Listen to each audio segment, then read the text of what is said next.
नमस्ते, मैं हूं जयदेव परांजपे और आप देख रहे हैं नगरायण।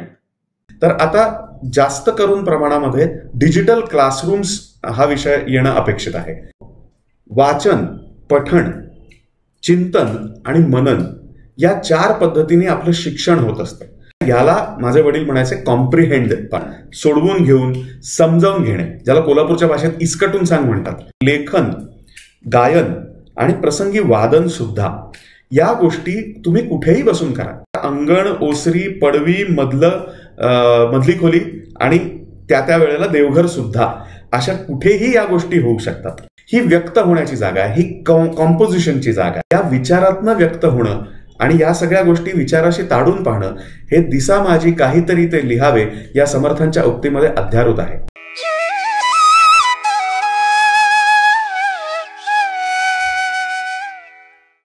तस्मै श्री गुरवे नमः। साथियों, वैश्विक भूचाल और स्थानिक हड़कंप इस नाम से यही सीरीज हम हिंदी में आगे आने वाले समय में फिर से करेंगे, किंतु फिलहाल जो वैश्विक भूकंप और स्थानिक पड़साद इस नाम से हम ये सीरीज मराठी में कर रहे हैं उसे हम जारी रखेंगे। ठीक है मित्रांनो, काही गोष्टींना आपल्याकडे ऑप्शन न ठेवलेला बरा असतो, त्यामुळे आत्तापर्यंतचा हा उपक्रम आणि पुढच्या सगळ्या येणाऱ्या काळाच्या दृष्टीने जर हा व्हिडिओ तुम्हाला आवडणार असेल तर आवर्जून लाईक करा, आपल्या परिजनांमध्ये शेअर करा आणि चॅनलला सबस्क्राईब करा। त्या बरोबरीनं बेल आयकॉनवरती ऑल नोटिफिकेशन्स म्हणून प्रेस करा। परवा असं झालं, कोणीतरी मला भेटलं आणि त्यांनी मला विचारलं की काय चॅनल बंद केलं का काय? म्हटलं का काय झालं? दर आठवड्याला म्हटलं एक व्हिडिओ आहे, तर म्हणे नाही नोटिफिकेशन झाली नाहीत। तर सबस्क्राईब फक्त करून उपयोग नाही, बेल आयकॉन पण प्रेस करणं आवश्यक आहे। सो या चारही गोष्टी करा, याच्यामध्ये एक ऑप्शन कुठला तरी निवडायचा अशातला हा विषय ठेवू नका अशी विनंती। या बरोबरीनं एक महत्वाची विनंती करायची, आपण भारताच्या आपल्या संस्कृतीमध्ये घर, त्याचं महत्व आणि ती एक संस्था म्हणून कशी ऑपरेट होते हे पाहतोय। ही जर टिकायची असेल तर भारताला येत्या 20 तारखेला बटन दाबून मत द्या आणि कृपा करून किमान बूथवरती जाऊन नोटाचं बटन नक्की दाबू नका। आजच्या विषयावरती पुढे सरकूया।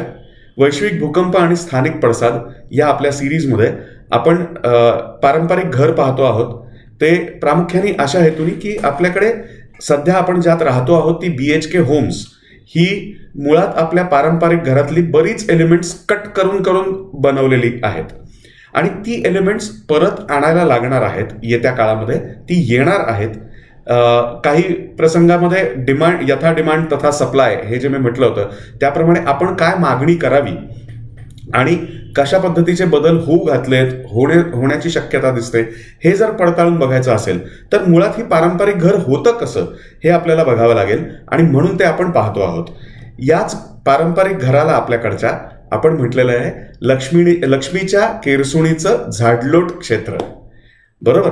आता त्यावेळेला आपण असंही म्हटलेलं होतं की या लक्ष्मीच्या केरसुणीच्या झाडलोट क्षेत्राचे जे एलिमेंट्स आहेत त्यातले काही वरती आपल्याला विशेषत्वाने दृष्टी टाकावी लागेल।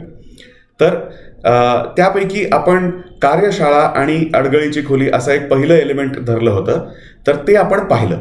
याला आपण ब्रॉडली मॅन्युफॅक्चरिंग सेक्टरशी जोडू शकतो, बरोबर। सो मॅन्युफॅक्चरिंग सेक्टर म्हणजे मोठी फॅक्टरी, मोठी इंडस्ट्री, हे जे लुटारूंना ओसरी दिल्यानंतरच्या काळामध्ये आलं त्याच्या आधी आपल्याकडे जे मॅन्युफॅक्चरिंग होतं ते साधारणपणे कार्यशाळा आणि अडगळीची खोली अशा स्वरूपामध्ये घरोघरी होतं।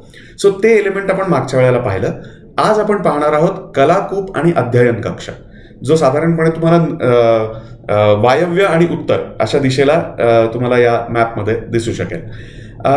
हे मागच्या वेळेला मी म्हटलं होतं त्याप्रमाणे की प्रत्येक गोष्टीला ॲलोकेटेड अशी खोली असेलच असं नाही, आणि ती खोली जरी त्या खोलीमध्ये जरी काही 4 उपकरणं या कार्यासाठीची ठेवलेली असतील तरी ती खोली त्याच कारणासाठी वापरली जाईल असंही आवश्यक नाही।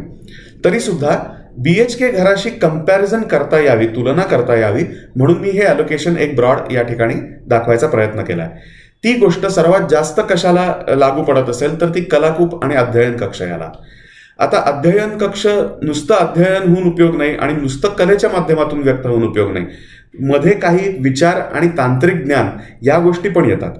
त्यामुळे कार्यालय हे सुद्धा या ठिकाणी येतं. कार्यशाळा वेगळी, वर्कशॉप वेगळं, आणि कार्यालय म्हणजे ऑफिस हे वेगळं.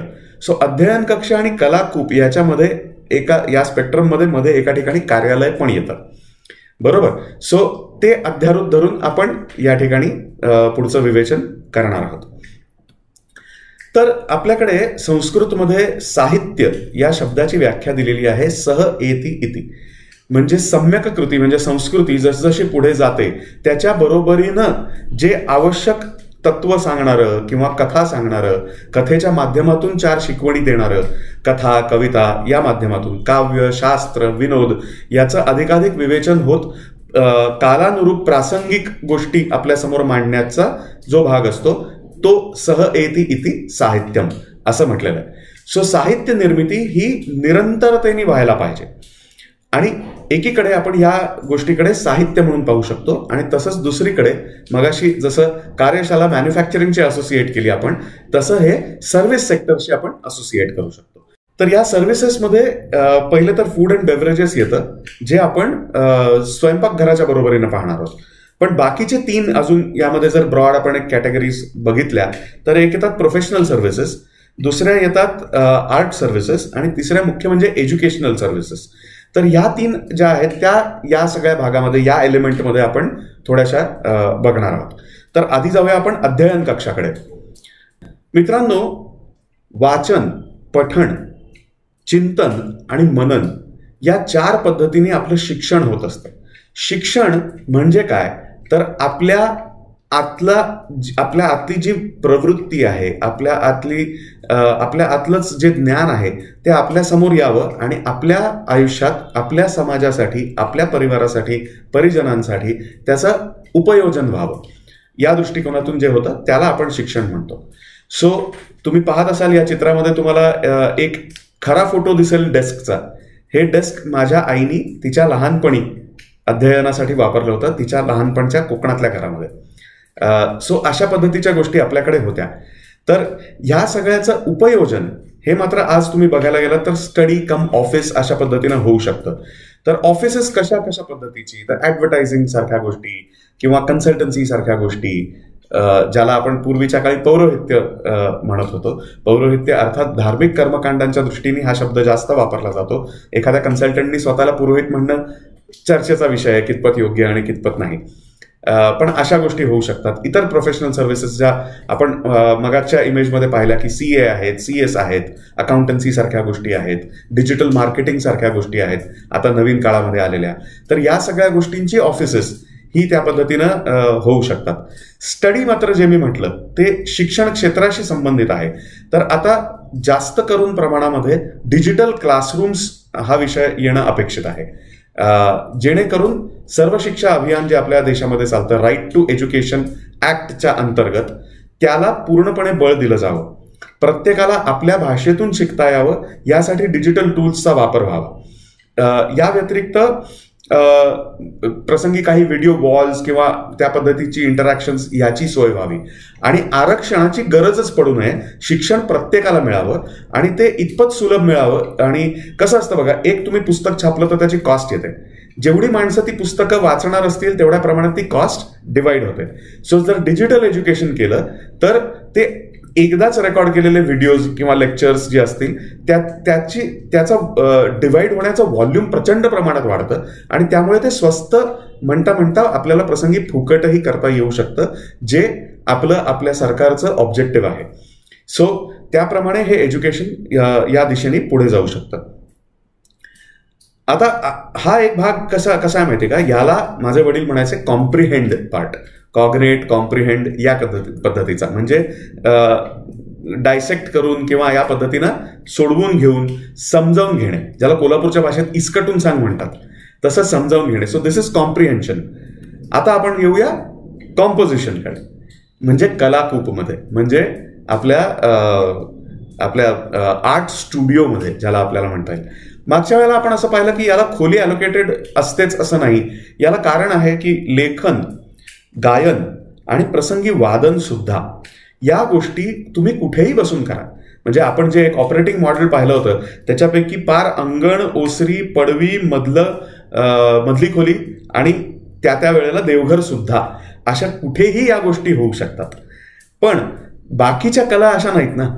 चित्रकला असेल, शिल्पकला असेल, शिंप्याची पुढची एक शिंपी ही जर विद्या मानली, टेक्निकल नॉलेज मानलं, तर त्याला एक पुढे आर्ट एलिमेंट पण आहे, म्हणजे ज्याला आपण आज फॅशन डिझाईन नावाने ओळखतो. तर अशा ज्या गोष्टी आहेत याच्यासाठी मात्र तुम्हाला काही एक निश्चित जागा, काही उपकरणं, एखादं टेबल, एखादं काहीतरी स्टँड, काहीतरी 4 गोष्टी लागू शकतात. सो मग त्याच्यासाठी काही एक खोली, एखादी जागा निश्चित ठरवलेली असं लागू शकतं. सो ह्याला आपण म्हणूया स्टुडिओ, किंवा पूर्वीच्या हिशेबाने त्या भाषेमध्ये आपल्या बोलायचं झालं तर कलाकूप. ही व्यक्त होण्याची जागा आहे, ही कॉम्पोजिशनची जागा आहे. त्याबरोबरीने जिथं कॉम्पोजिशन येतं तिथे तुम्हाला ते नीट करायच्या गोष्टी येतात. सो हा स्टुडिओ येतो. सो आपण एक वर्कशॉप एलिमेंट पाहिलं, आपण एक डिजिटल क्लासरूम एलिमेंट पाहिलं, आपण एक ऑफिस एलिमेंट पाहिलं, आणि आता आपण हे स्टुडिओ एलिमेंटही पाहिलं. बरोबर, हे लक्षात घ्या मित्रांनो. समर्थांनी म्हटलंय, दिसा माझी काहीतरी ते लिहावे. पुढे ते अर्थात असंही म्हणतात, प्रसंगी अखंडित वाचित जावे. इतरांनी जे लिहिलेलं आहे ते वाचणे, म्हणजे त्यांचं वचन आपण बोलल्यासारखं. वचन आणि वाचन हा तो आहे भाग जो लेखनाच्या थ्रू होतो, कोणीतरी लिहिलं म्हणून होतो. आणि हे लेखन हे एका रात्रीत, एका दिवसात होत नाही. हे रोज थोडं थोडं लिहिण्यातनं एक गाळीव अशा पद्धतीचं काहीतरी लिखाण, काहीतरी साहित्य निर्मिती ही पुढे येते. विचारातनं व्यक्त व्हावं यात वाद नाही. समर्थांच्या उक्तीमध्ये हे अध्यारूत आहे. आता दिसा माझी काहीतरी ते लिहावेमध्ये काय काय असतं, हिशेबासारखी साधी गोष्ट पण असते. आपण आज अध्ययन काय केलं त्याचं सार लिहिणं पण असतं, आणि जे न राहून व्यक्त होणं असतं ते सुद्धा असतं. सो या सगळ्या गोष्टी आहेत. या विचारातनं व्यक्त होणं आणि या सगळ्या गोष्टी विचाराशी ताडून पाहणं, हे दिसा माझी काहीतरी ते लिहावे या समर्थांच्या उक्तीमध्ये अध्यारूत आहे. मुद्दा असा की व्यक्तीने व्यक्त व्हावं. पण जेव्हा आपण लुटारूंना ओसरी दिली ना, तेव्हा त्यांनी व्यक्तीचं व्यक्त होणं बंद करून टाकलं, आणि मग आपल्या हाती पडली ती गुलामांची घरं, अर्थात BHK होम्स. मित्रांनो, या सत्राबद्दल तुमचे काही विचार असतील, काही प्रश्न असतील, किंवा इन जनरल तुमच्या ठिकाणच्या रिडेव्हलपमेंटच्या बद्दल तुमच्या काही समस्या असतील, प्रश्न असतील, तर तुम्ही कॉल आणि व्हॉट्सॲप या दोन्ही माध्यमातून आमच्याशी संपर्क साधू शकता. त्या दोन्हीसाठी नंबर एकच आहे, 9975063139. परत सांगतो, 9975063139. हा नंबर डिस्क्रिप्शनमध्ये सुद्धा दिलेला आहे. अवश्य संपर्क साधा, संवाद साधा, कारण म्हटलंच आहे, वादे वादे जायते तत्वबोधाः. बहुत बहुत धन्यवाद.